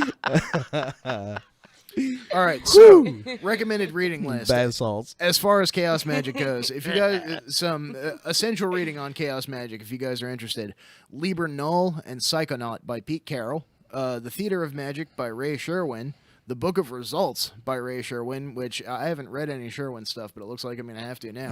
Well, he's the author of this article, so And this I've read a few of his articles, but I haven't read any of his actual books. But he's getting a free shout out tonight. And then The Cardinal Rights of Chaos by Paula Pagani. There's another book that I'd like to give a shout out to also called Modern Magic by Donald Michael Craig. excellent And I book. think it's in its third printing now. This was my primer. Like, I first started studying this stuff when I was 13. 13, 14 years old. You're such a hipster. And just now I feel like I'm getting That's not to being a hipster. I'm getting to the stuff that, the next level stuff, the things that I've been seeking this entire time and never found. So Yeah. this is an exciting time, I think, for Yeah. magic as far as magic is And concerned. same for me too. I started reading the book, and Well, there's already amazingly positive changes, and I haven't even started doing any of the rituals or anything yet. I've just been reading the book. yeah. In 10 years, we are going to look back and ask ourselves, where were you during the Octarine Spring? Man, the way I feel about magic, it's like you've got all these different cultures and ways of doing magic involving all these rituals and things, and then you've got psychic powers, Which is the next level. right? Which is true. I think Which you that don't do magic. You don't do magic to get psychic powers. I That's think something magic completely different. is essentially a psychic power where you are able to manipulate what you know is reality. And all the different ways of evoking it are just different ways of explaining the same thing. There's no right way to do magic. I mean, it's essentially, to me, a psychic ability you do with your brain. The ceremonies, the rituals are all just ways to help you get focused. They're tools. So, Well, and Might I add, so also candles, oils, putting your senses in a state of tranquility through like aromatherapy, setting the stage and setting that ambient environment that brings you down to your sacred place. When you realize that when we talked about a robe, and I don't particularly wear a robe. I don't even do any of these ceremonies, but I understand the concepts behind them in achieving not just going to that realm where you can learn these things, but how to open the door. Like you actually, I already have the key to those doors. It's just learning, and it's fine tuning, because like you said, there's so many different cultures. And my spiritual path, I've studied Buddhism and Taoism. I've studied voodoo and hoodoo. I understand the transition that was made in the 18th century down in Louisiana between those two words, because the governor of Louisiana was so afraid of the native magic that he outlawed the word voodoo. The slaves could no longer, if they did, they could be killed for it. It was an instant death sentence to even speak the word, because they were so terrified of the practice, because they were afraid of the magic. So there's African cultures, there's Native American cultures, there's Eskimo, Inuit. Is that the word? Yeah, well, there's Inuit traditions, And then Aboriginal traditions, Tons of Eastern magic. Japanese, right? China, everything. Oh, my, Well, it's so yeah, much over there. It's India, a concept that's Every pretty culture much, has its own. It's everywhere. It's a concept that's pretty much constant if you strip away all the. And that's the what scripting. chaos magic If you is. strip away Chaos the magic semantics, is getting down to the threads that tie all of these, Right, all and these different cultures using together. them, like using the sage from Native American. It's Using, threshing the wheat from the chaff. Yeah, invoking the spirits through voodoo traditions, or even through modern magic traditions because of the Goshen spirits. There's so much you could just Wait, you whoa, could hold on. I've actually had pretty good results with No. Goshen And spirits. that's chaos What is a magic. Goshen spirit? Geisha spirits. There are these two books, The Greater and the Lesser Key of Solomon. There are these King Solomon, yes. Yeah. That Solomon. old Jew wizard from the Bible. So he was a summoner of spirits and whatnot, and he had Wizard level 100. Yeah, seriously, broke the level cap. There were two books, and one of them was all planetary spirits, which tend to be archangelic or just nature spirits in nature. And then there was another book that they called them. It was the Geisha, Goetia. And so there are a lot of these spirits that are really just morphed versions of old pagan gods for the most part. Some of them are decidedly like unpleasant entities that you really don't want to work with, like Asmodeus, for instance. But some of them are generally okay, like Bune or Andromalius. Some of those entities are actually kind of helpful and not evil at all. And they're So- servitors. You call on them for their Well- services, and then, Servitors are another class. well, Servitors are another class of spirit. But we'll get into that in a sec because we're going off on a tangent. There is one last little bit that I wanted to throw out from the end of this article. Group workings usually fall into 4 categories: experimental, initiatory, repeated ritual, and celebratory, for which several groups may come together. By no means all groups have to include all 4 categories in their repertoire. More important for any group working is any sort of magic is to build and maintain the atmosphere which excites and inspires the imagination. So again, it's all about tools focusing your consciousness to make the changes you want in the world around you. The groups already in existence have, to a large extent, moved away from the idea prevailing in the 70s that theatrical trappings are not necessary. They tend to use any device which will contribute to the magical atmosphere that they wish to create. The traditional magical weapons are sometimes used, more often than not. Quite new weapons particular to each group are made. Masks and robes are effective and therefore widely used, although nudity is not frowned upon. I wanted to point out earlier, ain't got to spend a lot of money on a ritual robe if you practice Skyclad. As far as experimental magic is concerned, sigilization has been the most widely researched subject, but telekinesis, ESP, and telepathy, as well as many methods of raising power, have been looked into varying degrees of detail. So this is where we get to start crossing the line from hedge magic towards stuff that, secret space program stuff that they're going to recruit you for. Yeah, if they find people, developing their own ESP and telekinesis and such. Mm-hmm. The fact that the Hampton DMV is still standing is proof that I have not mastered pyromancy. And as soon as I What are do you that, implying, Dan? nothing. Nothing. so Let me add something to that, because I just want to say that that actual word skyclad is a Wiccan concept, but that's exactly what chaos magic is. If you choose to practice nude in the woods under the full moon, and those are all Wiccan techniques, things like drawing down the moon rituals and stuff like that. And if you're skyclad and that's a Wiccan concept, that doesn't make you Wiccan. It just makes you take that one thing that appeals to you or works for you, and that is the actual essence of chaos magic. Practice Skyclad in the woods, nobody bats an eye. Practice Skyclad Or- in the Walmart parking lot, and everybody loses their minds. Well, here's the thing, though. If Skyclad is Wiccan, Sage could be Native American. It's traditionally used for cleansing. Aromatherapy and herbalism is another modality. And all of these modalities that come together to create this fingerprint customized path that is exactly what you need to awaken your chakras, unblock your chakras, get your chi moving, whatever you want to call it, because it's all the same thing. Right. And each organization, every tradition has its own methodology. But one thing that I think is truly this is what cuts to what unites everything. This is from Hermes Trismegistus's Kybalion by the three initiates put together in 1912. These were supposedly the most essential teachings of Hermes Trismegistus, an ancient magician.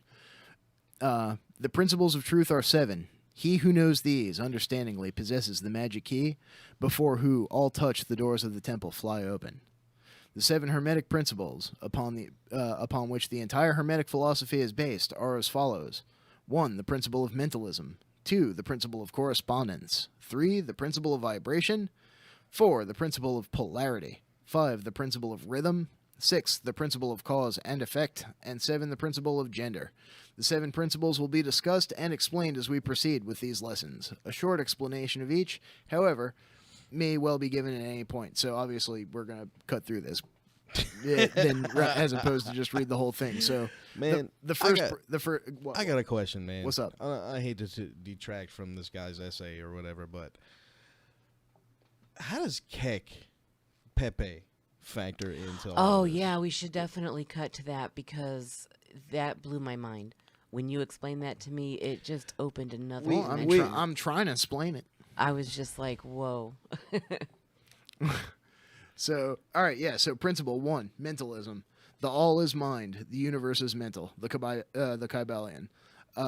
This principle embodies the truth that all is mind. It explains that the all, which is the substantial reality underlying the outward manifestations and appearances of which we know under the terms of the material universe, the phenomena of life, matter, energy, and in short, all that is apparent to our material senses, is spirit, which in and of itself is unknowable and undefinable, but which may be considered and thought of as a universal, infinite, living mind.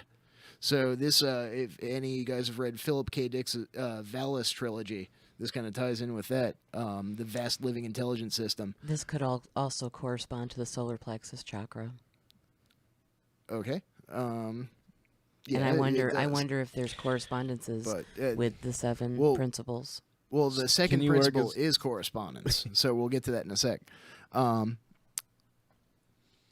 It also explains that the phenomenal world or universe that we experience is simply a mental creation of the all, subject to the laws of created things, and that the universe as a whole, and in parts or units, has the existence in the mind of the all, in which mind we live and move and have our being. So basically, it's I mean, it's the typical thing you would hear like in the New Age movement. yeah, You know what I mean? Like, it's a common thread through a lot of practices as well. So, that the entire universe is a dream of Brahman. right, so one man's dream of Brahman is another man's holographic universe. Yep. Or what was it? Timeline bleed, timeline dimensional bleed. Yeah. Yeah. So all of these timelines are possible in different dreams of Brahman. And if Ramen, like the soup. no, Brahman, the Hindu god. Brahman. Oh, okay. What's it? For anybody out there that watched Carl Sagan's Cosmos growing up, you probably remember a scene where they have Vishnu and Kali, Vishnu breathing out the fires of creation, Kali banging the drum of destruction, and they say that every time he breathes, a universe is created, and every time she taps the drum, a universe is destroyed. Whoa! How fast are they breathing and tapping? To them, it seems like the normal speed. Well, how fast do No, you that breathe didn't and look tap,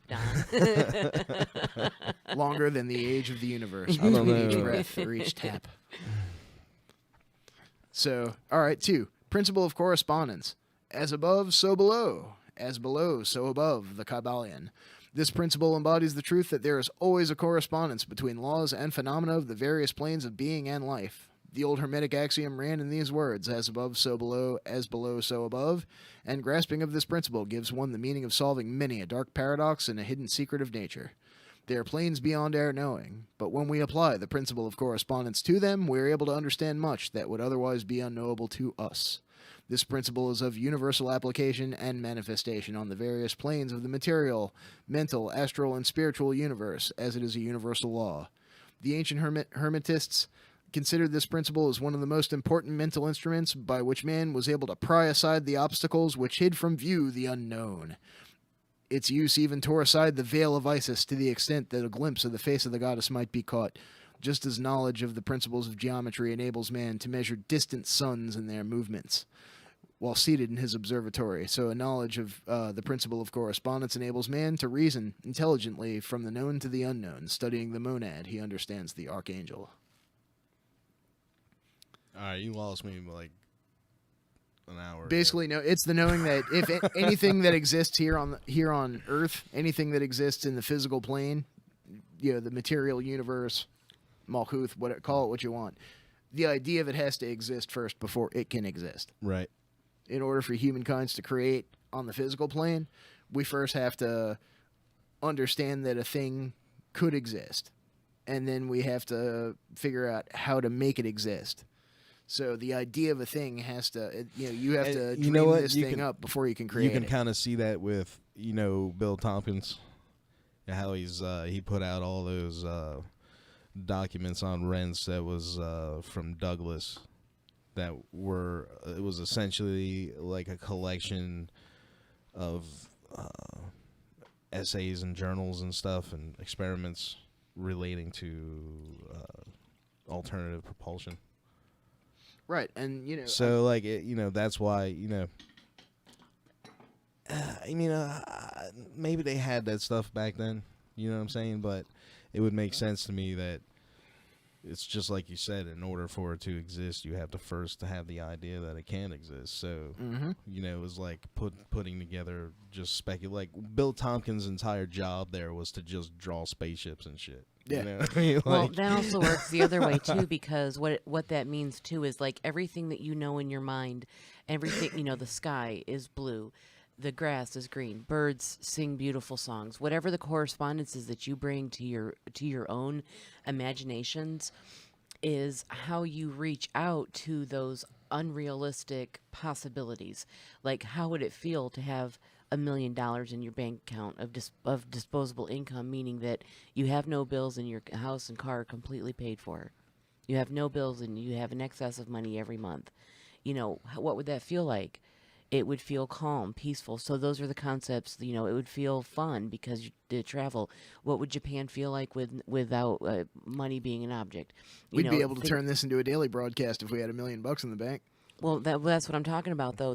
That's also that law, the principle of correspondence is basically what Dr. Frankenfurter said in Rocky Horror Picture Show. If you can dream it, you can be it. Don't dream it, be it. Yeah, pretty much. And it's basically just reach out for whatever that picture is in your mind and basically reach into the void and pull it out as as what it was, a mystery, and when it comes into the light, it no longer is. Indeed. All right, so principle 3, principle of vibration. Nothing rests, everything moves, everything vibrates. The Kabbalion. Quantum physics confirms this, that at the smallest levels of reality, it's chaos. There's no, when you get down to the Planck scale, the very smallest possible scale of anything that could exist, the fabric of time-space isn't solid. It's not constant. It jumps around. It's chaos. So these little quantum vibrations sort of ripple out throughout the rest of everyday life. And again, this idea of vibration that, when you say want to invoke the energies of a certain archangel or planetary spirit, you would vibrate that name. Say that name by expelling an entire lungful of air and do it 5-10 times to put yourself in a trance state to align yourself with that energy and let that energy flow through you. Then, that's, the principle of vibration. You'll typically hear in a lot of Golden Dawn type rituals, vibrate the divine name this, or vibrate the angelic name that, and that's what that means. Like, you expel an entire lungful of breath say that one name, and it's like basically like chanting a mantra. It's the same thing in a lot of Eastern religions where mantras are more of a thing, like when you balance your chakras and stuff. Well, that's another thing too. They use tuning forks, which is frequency and vibration, to balance chakras. So, 4, the principle of polarity. Everything is dual, everything has poles, everything has its pair of opposites. Like and unlike are the same. Opposites are identical in nature, but different in degree. Extremes meet. All truths are but half-truths. All paradoxes may be reconciled. The Kybalion.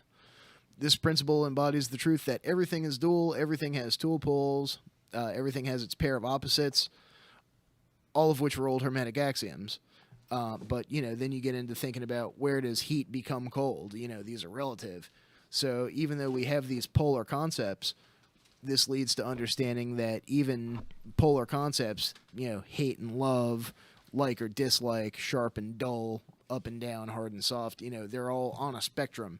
So they're all expressions of underlying monadic principles. 5, the principle of rhythm. Everything flows in and out. Everything has its tides. All the things rise and fall. The pendulum swing manifests in everything. The measure of the swing to the right is the measure of the swing to the left. Rhythm compensates. This principle embodies the truth that in everything there is a measured motion to and fro, a flow and inflow, a swing backwards and forwards. So basically it's just saying that energy always ebbs and flows, and to truly master yourself, you need to pay attention to the universe around you and, focus on how these energies move. 6, the principle of cause and effect, pretty self-explanatory. For every cause, there is an effect. Learn how to use that to your advantage. Every cause has its effect, every effect its cause. Everything happens in accordance to law. Chance is but a name for law not recognized, for there are many planes of causation, and nothing escapes the law. And of course, by this he means the laws, of nature. Agrippa would later go on to say that in order to be commanded, nature must be obeyed. And finally, the principle of gender. Gender is in everything. Everything has its masculine and feminine principles. Gender manifests on all planes. The principle embodies the truth that there is gender manifested in everything, masculine and feminine principles ever at work. This is not only true of the physical plane, but the higher planes. And if you guys want to read more about this, it's all listed at sacred-texts.com, and you can That's read an excellent site. Fantastic site, and you can read the entirety of the Kybalion, plus plenty of other stuff that we just do not have time to get to tonight, folks. Yeah. That Sacred Text website, it's a library, a plethora of information on all kinds of paths. There's the Bhagavad Gita, there's the Havamal, the Kama Sutra, the Kybalion, all of these sacred texts. It's a fantastic website. Perhaps even the Book of Swindling. the Ferengi Book of Swindling. The rules of acquisition. So, oh my God! With the little bit of time we got left, Anna, please break it down. Show me where Kek fits into chaos magic. Well, Kek is actually the Egyptian god of chaos. So there would be ways to serve Kek that don't even involve chaos magic, for instance, especially if you're an Egyptian pagan or a Thelemite. That said, chaos magic is definitely friendly to a deity of chaos. And that's the fun part. You could serve, if you wanted to serve Kek, if you wanted to serve the cause of chaos, then you could do that however you want. You could use a ritual from the Golden Dawn. You could use a curly rite. You could make toast and just use your toaster as a focus, that every time you make a piece of delicious toast in your toaster, it helps add to the entropy and chaos of the universe just a little bit, and that might be just enough to butterfly effect into the manifestation that you want to see. So, just to clarify, you are saying that meme magic is, in effect, chaos magic. Yes, meme magic it's a new form of magic that, it existed previously. Like when you look at gargoyles on the sides of cathedrals, for instance, that's meme magic. When you look at religious icons in Russia, that's meme magic. Why's it got to be in Russia, dog? Well, because they're famous for the painting of religious Byzantine icons. Oh, okay. It's art history, yeah. It's not because they're trying to get into your car? No. But like when you see like the Tengu on the side of buildings, temples in Asia, that's meme magic. It's a repetitive. That's what a meme is. A meme is an image that is repeated, and it's got the same meaning to it pretty much every time. That was what memes were. They were archetypes before memes evolved into internet memes and became, that form of art took on a life of its own. Very interesting. Very interesting. Well, we'd like to thank Lori for coming on the program again tonight and putting her input in. Yeah, thank you. Thank you. And we will see you next week, guys, on Reality Brief, where we will be back to... Not sure quite I'll what be we're back doing. too. I'm not sure what Maybe we're doing not next week. Next time. We but promise the more time after. chaos. Oh, you know More what? secret space program Actually, stuff. I'm sorry. More My mistake. Pizzagate. Next week. You remember the... Maybe even more magic. More Cash Me Outside. You remember the fight and jumping No, off no in more that, of that. in that secret space program group that we had Penny on about and all that? Well, it seems as though the saga continues a bit, and we've got there's some people banned, and we've got another guest coming on next week. Maybe a full hour, maybe half an hour, maybe shorter. I'm not sure exactly what she wants to do yet, but that'll be sometime next week. And like Dan says, more skullduggery. And it seems like nobody called in tonight, so I think Dark Fleet's going to be handing out anal probings left and right tonight. Yeah, and So we're guard running, your buttholes. We're running the recording feed, so we're gonna blast that shit on next week's show. Yep. Good night, guys. Thanks for listening.